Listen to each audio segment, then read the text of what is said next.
Eesti Evangeelse Luterliku Kiriku Suure-Jaani Johannese kogudus tervitab rahvast Suure-Jaani linna sünnipäeval üle 700-aastaste müüride vahelt ja üle 200-aastaste orelivilede kõlaga.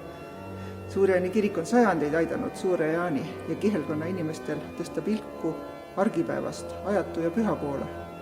Jeesuse õpilase evangelist Johannese järgi sai koos kiriku ja kogudusega nime kogu paikkond.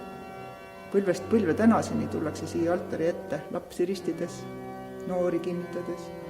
Siit minnakse abieluõnnistuse või viimse pühitsusega. Siin on teeninud nimekad vaimulikud ja kirikumuusikud, kellest jäänud jälgi meie maa ajalukku. Üheks näiteks Kappide pere ja Hans Kapp, kelle 150. sünniaastapäeva tähistame tänavu suvel. Kodukirikusse on linna ja kihelkonna rahvas alati oodatud, olgu ajad millised tahes. Kokku hoides ja ühist usku kandes püsime. Olgu meil kõigil rõõmu oma linnast, mille südames seisab Eesti üks kaunimaid keskaegseid kirikuid.